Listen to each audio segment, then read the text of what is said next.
Well, good morning, everybody. It is 8:30 a.m. and it is the 9th of September. That is a Monday morning, and autumn has really hit because it's absolutely chucking down here in the southeast of England. So, welcome to the daily cyber briefing. I'm your host today, Rich Benfield, while Stephen is on annual leave. I hope to do a reasonable job of this, probably without the same level of style and panache that you're used to, but we got some good stories for you today anyway. So, here's the headlines. Progress Loadmaster vulnerable to 10 out of 10 severity RCE flaw. The US offers $10 million info on Russian cadet Blizzard hackers behind major attacks. Predator spyware updated with dangerous new features. Also, it's now harder to track. TI drone, or T-drone possibly. Cyber attackers target Taiwan's drone manufacturers. AI firm's misconfigured server exposed 5.3 terabytes of mental health records. Critical IBM web methods vulnerabilities let attackers execute arbitrary commands. And finally today, Predator spyware resurfaces. This will be an add-on to an article from The Reg, so we'll join those two together. So from the top, Progress Loadmaster vulnerable to 10 out of 10 severity RCE flaw. So Progress Software has issued an emergency fix for a maximum 10 out of 10 severity vulnerability impacting its Loadmaster and Loadmaster multi-tenant hypervisor products that allows attackers to remotely execute commands on a device. This flaw, tracked as CVE 2024-7591, is categorized as an improper input validation problem, allowing an unauthenticated remote attacker to access Loadmaster's management interface using a specially crafted HTTP request. However, the lack of user input sanitization could also allow the attacker to execute arbitrary system commands on vulnerable endpoints. So, the security bulletin says it is possible for unauthenticated remote attackers who have access to the management interface of Loadmaster to issue a carefully crafted HTTP request that will allow arbitrary system commands to be executed. This vulnerability has been closed by sanitizing request user input to mitigate arbitrary system command execution. Wow, it's like they repeated the same thing twice there. Okay, so essentially the fix will be something that just sanitizes that input. Doesn't seem like a major deal in terms of that, but in terms of an open hole, it's massive. So Loadmaster is an application delivery controller and load balancing solution used by large organizations for optimizing app performance, managing network traffic, and ensuring high service availability. The MT Hypervisor is a version of Loadmaster designed for multi-tenant environments, allowing multiple virtual network functions to run on the same hardware. So, CVE 2024-7591 was found to impact Loadmaster versions 7.2.60.0 and all previous versions, and also the MT Hypervisor version being 7.1.35.11 and all prior releases. Long-term support and long-term support with fixes branches are also impacted. To fix the flaw, they've released an add-on package that can be installed on any of the vulnerable versions, including older releases. So there's no target versions to upgrade to in order to address the risk from this vulnerability. However, the patch does not apply to the free version of Loadmaster, so CVE 2024-7591 remains a problem there. Progress Software says it's not received any reports of active exploitation from the vulnerability as of the publication of their bulletin. However, all Loadmaster users are recommended to take the appropriate action to secure their environment against this possibility, including installing the add-on and also implementing the vendor-recommended security hardening measures. Interesting how they call it an add-on and not a patch. I think the rest of the world will just consider it a patch, but it's strange because the use of language can be clever on these things, and a patch implies a hole, an add-on implies functionality. Anyway, if you're using Progress Loadmaster, go ahead and patch it. So next up, the US offers $10 million for info on Russian cadet Blizzard hackers behind major attacks. So the US government and a coalition of international partners have officially attributed a Russian hacking group tracked as Cadet Blizzard to the General Staff Main Intelligence Directorate. the 161st Specialist Training Center, Unit 29155. These cyber actors are responsible for computer network operations against global targets for the purposes of espionage, sabotage, and reputational harm since at least 2020, the agency said. Since early 2022, the primary focus of the cyber actors appears to be targeting and disrupting efforts to provide aid to Ukraine. Targets of the attacks have focused on critical infrastructure and key resource sectors, including the government services, financial services, transportation systems, energy, and healthcare sectors of North Atlantic Treaty Organization members. That's NATO to you and I. The European Union, Central American, and Asian countries. That's pretty prolific. So we're talking about threats against critical national infrastructure across Europe, America, and Asia. The joint advisory released last week as part of a coordinated exercise dubbed Operation Toy Soldier comes from cybersecurity and intelligence authorities in the US, the Netherlands, the Czech Republic, Germany, Estonia, Latvia, Ukraine, Canada, Australia, and the UK.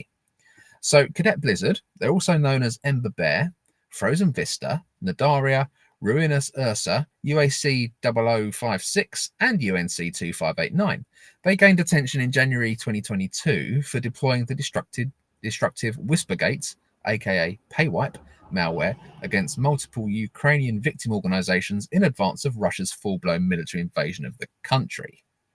So back in June 2024, a 22-year-old Russian national named Armin Timovich Stegel was indicted in the US for his alleged role in staging destructive cyber attacks against Ukraine using the Wiper malware. That said, the use of Whispergate is said not to be unique to the group. The US Department of Justice has since charged 5 officers associated with Unit 29155 for conspiracy to commit computer intrusion and wire fraud conspiracy against targets in the Ukraine, the US, and 25 other NATO countries. Wow. Talk about prolific. So the names of the 5 officers are listed below. Yuri Denisov, a colonel in the Russian military and a commanding officer of cyber operations for Unit 29155. Vladislav Borovkov, Denis Denisenko, Dmitry Goloshubov, and Nikolai Korchagin, lieutenants in the Russian military assigned to Unit 29155 who worked on cyber operations. The defendants did so in order to sow concern among Ukrainian citizens regarding the safety of their government systems and personal data, the Department of Justice said. The defendants' targets included Ukrainian government systems and data with no military or defense roles. Later targets included computer systems in countries around the world that were providing support to Ukraine. So, they're wanted by the FBI. There's a nice big reward poster on this particular article. We'll put the links up in all the socials, so you'll be able to read it for yourself. But this is a particularly nasty group of nation-state actors. As you heard just now, they're all in the Russian military. So, obviously, well-equipped, well-paid, well-motivated, and they've got a lot of very clear targets across most of the world, in fact. So that's why there's a $10 million reward for any information on their locations and their malicious cyber activity. Apparently, they're responsible for attempted coups, sabotage, and influence operations, and even assassination attempts throughout Europe, with the adversary broadening their horizons to include cyber offensive operations since at least 2020. So that is a massive heads up for those in national critical infrastructure and finance, amongst others. I would very much suggest following the links and reading this article. Next up, Predator spyware updated with dangerous new features and is also now harder to track. So basically, after activating its chameleon field and going to ground following press attention early this year, the dangerous Predator commercial spyware kit is back with upgrades. Insikt Group, the threat research arm of cybersecurity firm Recorded Future, we like those guys, reported last week that new Predator infrastructure has popped up in countries like the Democratic Republic of the Congo and Angola, suggesting US sanctions applied to Intellexa, the spyware firm behind Predator, did not completely succeed. After Intellexa faced sanctions and exposure, a noticeable reduction in Predator activity was observed, Insikt Group wrote in its report on Predator. However, according to their recent analysis, Predator is far from disappearing. Predator, like Pegasus from the NSO Group and other commercial spyware, allows government actors to infiltrate devices and spy on users. The product is known for its ability to track locations, access device cameras, record calls, read messages, and do other privacy invading things.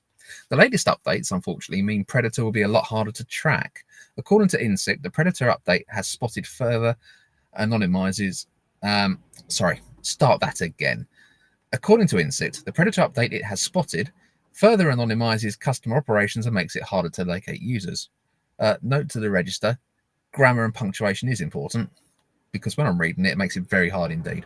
Anyway, this change makes it more difficult for researchers and cybersecurity defenders to track the spread of Predator, the researchers noted. Defenders can mitigate the risk by following cybersecurity best practice, including regular device updates, using lockdown mode, and deploying MDM systems.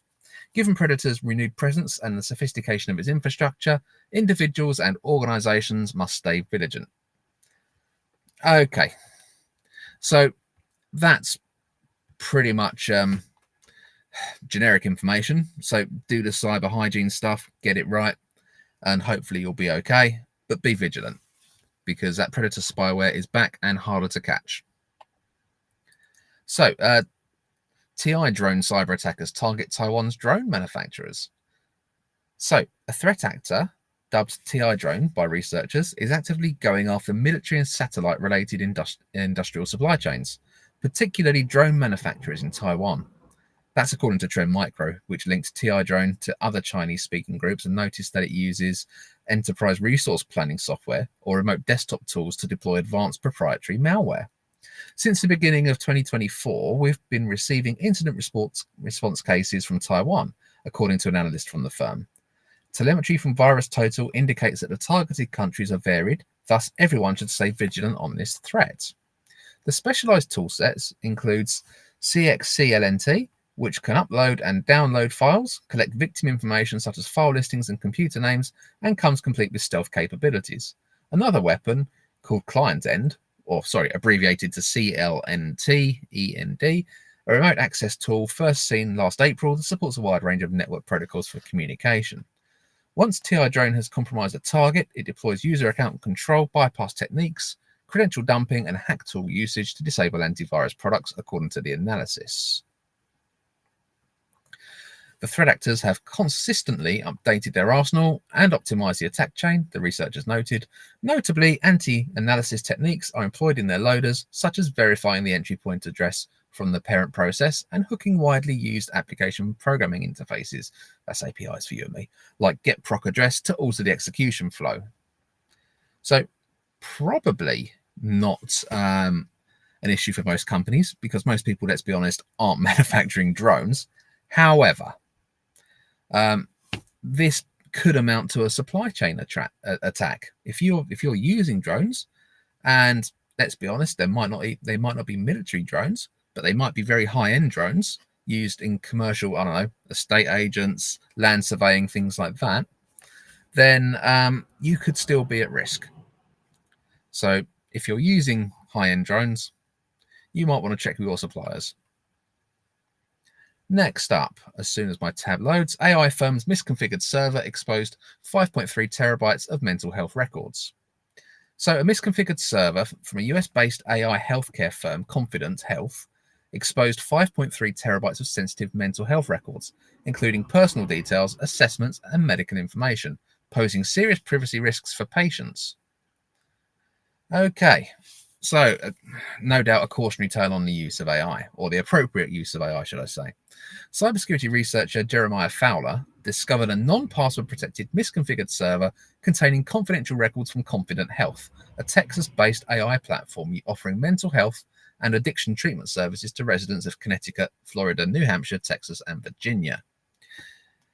For your information, Confident Health offers a range of services, including alcohol rehab, an online Suboxone clinic, pre-addiction treatment, a behavior change program, a recovery coach, opioid withdrawal management, and medication-assisted treatment, and has a telehealth addiction recovery app with over 10,000 downloads. The database in this incident contained over 126,000 files, approximately 5.3 terabytes, and 1.7 million logging records, exposed sensitive information such as PII, mental health assessments, medical records, audio and video recordings. And that's recordings of sessions and text transcripts discussing deeply personal family topics, including children, parents, partners, and conflicts. The documents revealed psychotherapy intake notes and psychosocial assessments detailing mental health, substance abuse, family issues, psychiatric history, trauma history, medical conditions, and additional diagnosis. Fowler explained in a report shared with hackread.com ahead of publishing on Friday. Confident Health has acknowledged the data leak and has restricted access. It's unclear whether the database was managed directly by Confident Health or a third party. The duration of the exposure and potential access to the misconfigured server remains unknown. Not every document in a database was exposed, and a portion of the files were restricted and not publicly viewable. Yes. However, even if the data in these restricted files cannot be viewed, there is a potential risk of malicious actors knowing the file paths and storage locations of additional patient data, Fowler noted. The exposure of sensitive patient data poses a significant risk to their privacy and could lead to various negative consequences, including identity theft, medical identity theft, extortion, and blackmail. Criminals could use this information to open fraudulent accounts, file false insurance claims, target patients with threats to release their mental health information, and exploit their vulnerabilities. The incident highlights the importance of strong data security measures in the telehealth industry. Key measures may include encryption, access controls, regular security audits, employee training on data security best practices, and a comprehensive incident response plan. As telehealth services continue to grow in popularity, providers must prioritize patient privacy and data security. And finally for this morning, a critical IBM Web Methods vulnerability lets attackers execute arbitrary commands.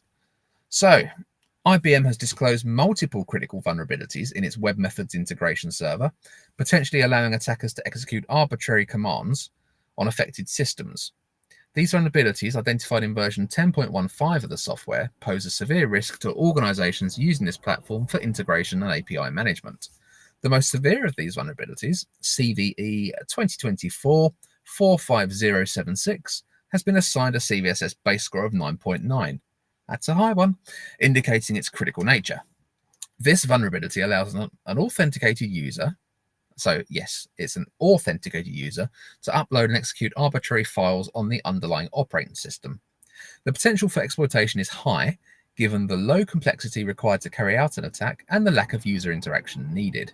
The impact on the CIA triad, it's too early to say all those words individually. The impact on the CIA triad is rated as high, making it imperative for organizations to address this issue urgently. Okay, so let's go down. Another notable vulnerability, CVE 2024-45075, has a CVSS base score of 8.8, and that involves privilege escalation.